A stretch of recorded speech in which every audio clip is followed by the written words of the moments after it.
So hey guys, welcome back to a new blog. আজকে আমরা চলে এসেছি খিদিরপুর জগন্নাথ মন্দিরে। এটা সবাই বলে এটা নাকি one of the largest Jagannath মন্দির ইন কলকাতা।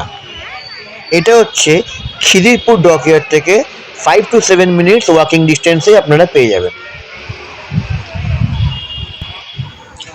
এখানে প্রপার জুতো রাখার স্ট্যান্ড আছে, মানে এখানে জুতো ফুতো রাখতে পারেন, বা এখানে লকারেরও ব্যবস্থা আছে।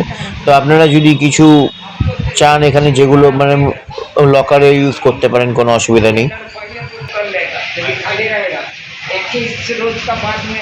সো ফাইনালি আমরা মন্দিরের ভেতর ঢুকে গেছি। খুবই ওয়েল ডেকোরেটেড মন্দির। আর এখানে একটা মহাপ্রসাদেরও একটা অপশন আছে, আপনারা চাইলে মহাপ্রসাদ নিতে পারেন। আর মহাপ্রসাদ নেওয়ার জন্য এই কাউন্টারে যেতে হবে, আগের দিন গিয়ে টিকিট কাটতে হবে, পরের দিন কুপন নিয়ে মহাপ্রসাদ যদি বসে খান 150 টাকা, পার্সেল নিলে 180।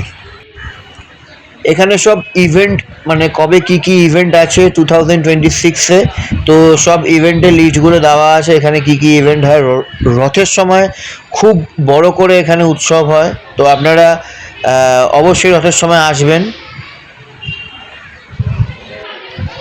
এখানে কি সুন্দর একটা তুলসী মাতার মানে মঞ্চ করা আছে। তো এখানে একটা মূর্তি টাইপের করা আছে, ওপরে তুলসী গাছ দেওয়া, মানে এটা খুবই সুন্দর জিনিসটা, মানে মানে তুলসী মাতাকে করা হয়েছে। এটা হচ্ছে পুরো মন্দিরটা। আর এই মন্দিরের ভেতরে অনেকগুলো ছোট ছোট মন্দির আছে, যেমন আপনার এখানে পেয়ে যাবেন বজরংবলীর মন্দির, সরস্বতী মন্দির, গণেশ মন্দির, শিব মন্দির, সবই আছে। সবই আপনাদেরকে দেখাবো, সবই আপনাদের সাথে শেয়ার করব।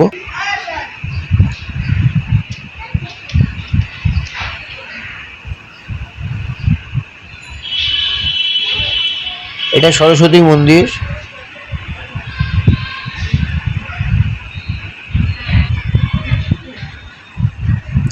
এটা হচ্ছে হনুমান মন্দির।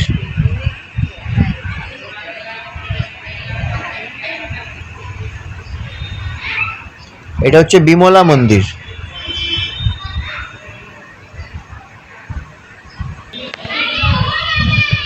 এটা হচ্ছে সূর্য মন্দির।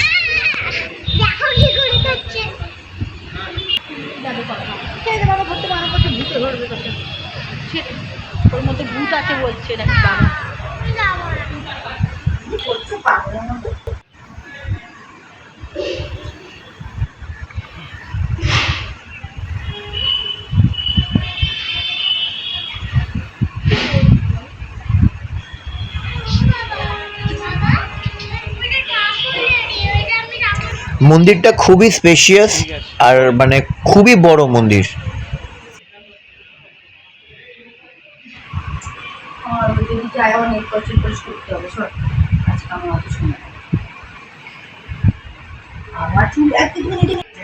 এটা হচ্ছে লক্ষ্মী মাতা মন্দির।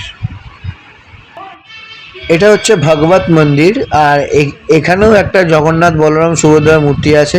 যখন মেন মন্দির বন্ধ থাকে তখন আপনারা চাইলে এখান থেকেও দর্শন করতে পারেন। মন্দিরের টাইমিংটা আপনাদেরকে বলে দিচ্ছি। মন্দির খোলে সকাল 7টা থেকে দুপুর 1টা অবধি খোলা থাকে, আবার 1টা থেকে 4টে অবধি বন্ধ, আবার 4টে থেকে রাত্রির 9টা অবধি মন্দির পুরো খোলা থাকে।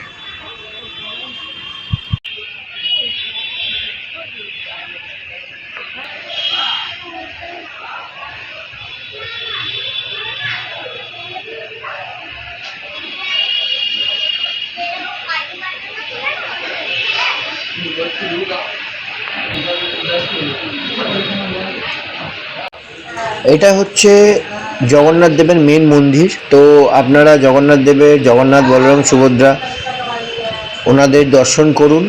আর ব্লগটা কেমন লাগলো অবশ্যই জানাবেন। যদি ভালো লাগে অবশ্যই লাইক, শেয়ার অ্যান্ড সাবস্ক্রাইব করে দেবেন। আমার নতুন চ্যানেল, তো আপনাদের সাপোর্টটা দরকার। আশা করি আপনারা সাপোর্ট করবেন। আশা করি আপনাদের আমার ব্লগ ভালো লাগছে। যদি ভালো লাগে অবশ্যই কমেন্ট করে জানাবেন। আর প্লিজ একটু লাইক, শেয়ার অ্যান্ড সাবস্ক্রাইব করে দেবেন।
সো আজকের ব্লগটা আমি এখানেই এন্ড করছি। তো আবার খুব শিগগিরই দেখা হবে একটা নতুন ব্লগের সাথে। তো till then take care, tata, bye by.